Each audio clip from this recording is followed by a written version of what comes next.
صاحب دلائل الخیرات شریف حضرت علامہ سید سلیمان جزولی رحمۃ اللہ تعالی علیہ نے اپنی کتاب دلائل الخیرات شریف میں سرکار کے 201 نام شمار کرائے ہیں، اور پھر اسی کتاب کی شرح جو ہے مطالع المسرات شریف، تو اس کتاب کی شرح میں جو علماء کے اور اقوال نقل کیے تو بعض علماء نے فرمایا کہ سرکار کے 1000 نام ہیں، بعض نے فرمایا 2000 نام ہیں۔ بھئی وہ اہل علم کا مقام ہے جیسی ان کی نظر ہے، لیکن یہ 201 نام جو صاحب دلائل الخیرات شریف نے ذکر کیے، ان پر قریب سبھی کا اتفاق ہے۔ تو سب سے پہلا سرکار کا جو نام اس کتاب میں انہوں نے لکھا ہے، یہی نام محمد الرسول اللہ، محمد صلی اللہ تعالی علیہ وسلم۔ تو یہ نام پاک سرکار کا ذاتی نام ہے، اور فرمایا اس کے علاوہ جتنے اور بھی نام ہیں وہ سرکار کے صفاتی نام ہیں، یعنی سرکار کی صفت اور عظمت ان ناموں سے علیحدہ ظاہر ہوتی ہے۔ تو وہ علمی بحث نہیں کرنا مجھے زیادہ، بس سرکار کے اسی مبارک نام پاک سے متعلق چند باتیں آج کی تقریر میں حصول برکت کے لیے عرض کرنا ہے۔ تو صاحب مطالع المسرات شریف نے سرکار کے اس نام پاک یعنی محمد صلی اللہ تعالی علیہ وسلم کے متعلق یہ تشریح نقل کی ہے۔ آپ فرماتے ہیں کہ محمد کے معنی کیا ہیں؟ یوں تو بحث بہت ہے کتاب میں، لیکن میں آسان لفظوں میں یہاں عرض کر رہا ہوں کہ انہوں نے بہت مستند طریقے پر لکھا کہ محمد کے معنی یہ ہے کہ الذی یحمد حمدن بعد حمدن، یعنی محمد کے معنی یہ ہے کہ ہر گھڑی ہر لمحہ ان کی ایک ایک نئی تعریف بیان ہوتی رہے، یعنی قیامت تک جتنا زمانہ گزرتا جائے گا ہر زمانے میں سرکار کی نئی تعریفیں بیان ہوتی رہیں گی۔ یہ نہیں ہے کہ ایک تعریف پر معاملہ ختم ہو گیا۔ بھئی مثال کے طور پر آپ یوں سمجھ لیں ایک شخص حافظ ہے، تو جب تک وہ حافظ ہے اس کے صرف حافظ ہونے کی تعریف ہے، لیکن اللہ نے اور توفیق دی، اب اگر وہ قاری ہو گیا تب اس کی دوسری شان ظاہر ہوئی، اب اس کے حافظ کی تعریف کے ساتھ ساتھ اس کے قاری ہونے کی تعریف بھی شروع ہو گئی۔ پھر اللہ نے توفیق دی، مولوی ہوا، تیسری صفت، تو اس کی تعریف شروع ہوئی، عالم ہوا تو اس کی تعریف، فاضل ہوا تو اس کی تعریف، یعنی جتنی اس کی نئی صفتیں بڑھتی گئیں تعریف بڑھتی گئی۔ لیکن ہمارے آپ کی تعریفوں کی ایک حد ہے، ایک محدود معاملہ ہے، لیکن فرماتے ہیں کہ اللہ نے اپنے پیارے محبوب کا نام جو محمد رکھا ہے تو اس کے معنی یہ ہے کہ الذی یحمد حمدن بعد حمدن، کہ ان کی ایک تعریف کے بعد ہر لمحہ دوسری نئی تعریف ہوتی رہتی ہے، یعنی تعریفوں کی حد نہیں ہے، زمانہ گزرتا جائے گا سرکار کی تعریفیں بڑھتی چلی جائیں گی۔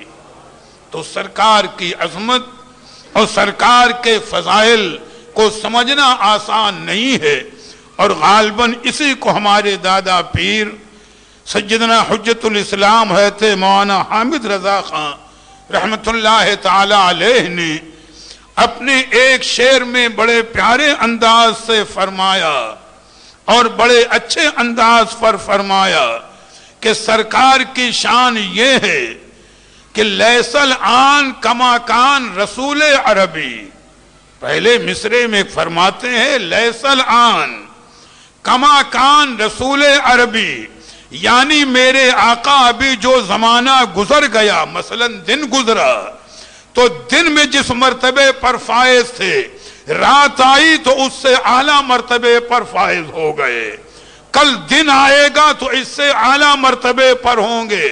تو اللہ کے پیارے حبیب یہ نہیں ہے کہ ایک ہی مرتبے پر ہر وقت رہیں، جتنا وقت بڑھ رہا ہے مرتبہ بڑھتا جا رہا ہے۔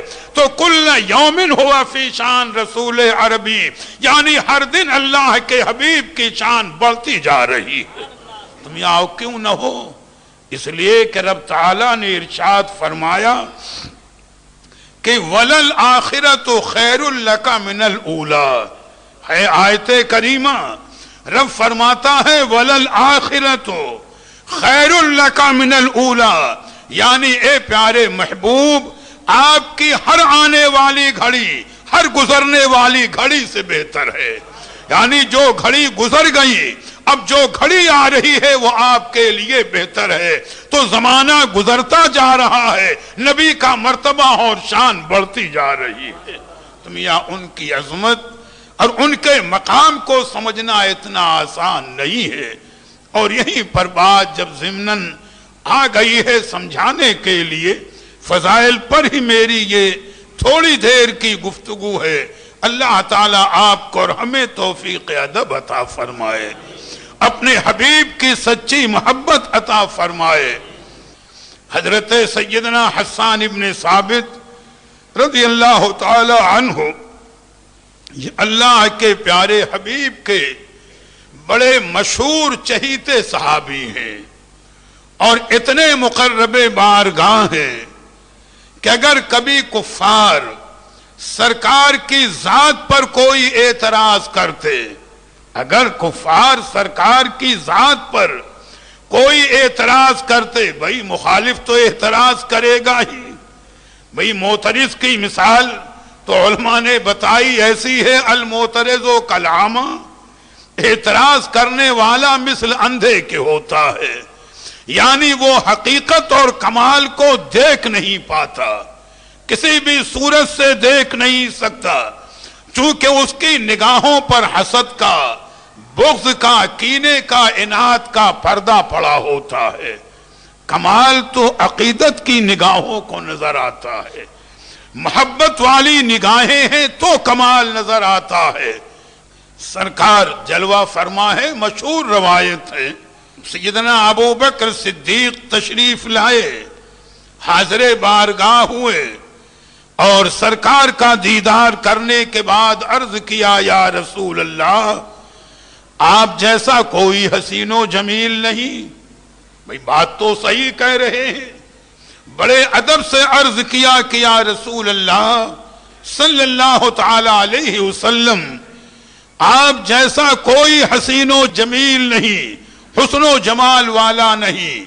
سرکار نے فرمایا تم نے سچ کہا، اور تھوڑی ہی دیر کے بعد ابو جہل آتا ہے، اور آنے کے بعد وہ سرکار کو دیکھ کر کہتا ہے کہ معاذ اللہ آپ بہت بدصورت ہیں، یا جو اس نے کہا ہو، یعنی آپ صاحب حسن و جمال نہیں۔ سرکار نے فرمایا تو نے بھی سچ کہا۔ تو عقل میں تو حیرت کا معاملہ ہوگا کہ صدیق اکبر کی بھی سرکار تصدیق فرما رہے ہیں، اور ابو جہل کی بھی تصدیق فرما رہے ہیں، تو بھی سچ کہہ رہا ہے۔ تو جب صحابہ نے عرض کیا یا رسول اللہ دونوں قول سچے کیسے ہو سکتے ہیں، یعنی صدیق اکبر تعریف کر رہے ہیں حق ہے، سچ ہے، ابو جہل آپ کی شان میں اس قسم کے الفاظ کہہ رہا ہے کہ آپ کے حسن و جمال کا انکار ہے، تو آخر اس کا قول سچا کیسے ہوگا؟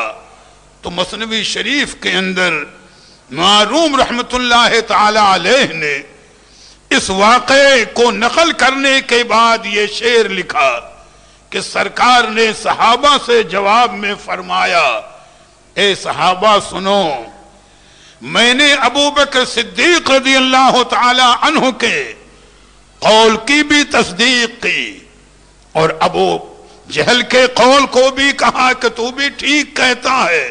تو سنو وجہ کیا ہے کہ گفت من آئین ام مسقول دوست.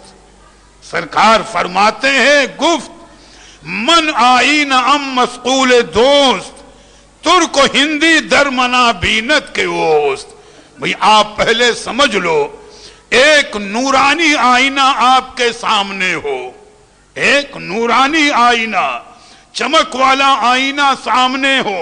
آئینے میں تو چمک ہے، نور ہے، تو آئینے میں جو شکل ہوگی وہی تو نظر آئے گی.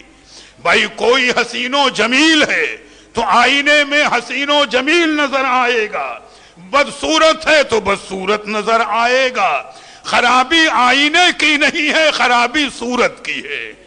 خرابی آئینے کی نہیں ہے، جو صورت ہوگی وہ نظر آئے گی.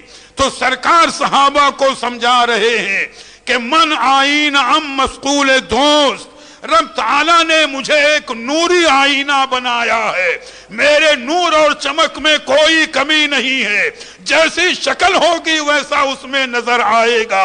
صدیق اکبر نے نگاہ ایمان سے دیکھا، ایمانی شکل نظر آئی، میری تعریف کر دی. ابو جہل نے کفر کی نگاہ سے دیکھا، اسے اپنی بدصورتی نظر آئی، اس نے برا کہا. آئینے میں فرق نہیں ہے، نگاہوں کا فرق ہے. تو دعا مانگیں کہ نگاہیں وہ ملیں جو سرکار کے حسن و جمال کو دیکھ سکیں. بھئی نگاہ والا آئینہ دیکھے گا، اندھے کو آئینے میں کیا نظر آئے گا؟ وہ تو یہی کہے گا کچھ نظر نہیں آتا. بلکہ اسی مسئلے کو غالباً گلستہ کے اندر حضرت سعدی رحمت اللہ علیہ نے ایک مسئلہ ہے اسی انداز کا، اس کو سمجھایا ہے، ذہن میں رکھ لیں کہ ایک مرتبہ خلیفہ وقت نے لیلا کو بلایا، اپنے دربار میں طلب کیا، اور مشہور ہے کہ لیلا کا رنگ سیاہ تھا، کالا تھا. بادشاہ نے لیلا کو دیکھنے کے بعد اعتراض کیا کہ مجنوں تیرا فدائی ہے، چاہنے والا ہے، تیرا رنگ ایسا ہے اور تیرے اندر یہ خرابی ہے، یہ ہے جو اس سے ہو سکا. لیلا خاموشی کے ساتھ بادشاہ کے اعتراضات کو سنتی رہی، کوئی جواب نہیں. جب بادشاہ اپنے اعتراضات مکمل کر چکا تو لیلا نے صرف ایک جملے میں جواب دیا ہے اور کہا، اے بادشاہ، جتنے تو اعتراض کر رہا ہے وہ تیری نگاہ کا معاملہ ہے، جو بھی کہے اپنے اعتبار سے ٹھیک، لیکن جب تو نے مجنوں کی نسبت دے دی ہے کہ مجنوں تیرا چاہنے والا اور فدائی ہے، تو اب تیرے تمامی اعتراضوں کا جواب صرف یہ ہے کہ جمال لیلا را بچشم مجنوں باید دید. لیلا کے جمال کو دیکھنا ہے تو مجنوں کی نظر پیدا کر. جب تجھے مجنوں کی نظر نہیں ملی ہے تو تجھے لیلا کا جمال بھی نظر نہیں آئے گا. تو ایسے ہی بلا تمثیل اگر جمال مصطفیٰ دیکھنا ہے تو میاں صدیق اکبر والی نظر ہو، فاروق اعظم کی نظر ہو، عثمان غنی کی نظر ہو، علی مرتضی کی نظر ہو، غوث اعظم کی نظر ہو، غریب نواز کی نظر ہو، تب تو جمال مصطفیٰ نظر آئے گا. اور اگر ابو جہل والی نظر ہے تو نبی اپنے جیسے بشر ہی نظر آئیں گے. تم یہاں دعا وہی مانگو کہ رب تبارک و تعالی آپ کو اور ہمیں اپنے محبوبوں کی عقیدت والی نگاہوں کا صدقہ عطا فرما دے اور نگاہوں کی وہی پاکیزگی عطا فرما دے.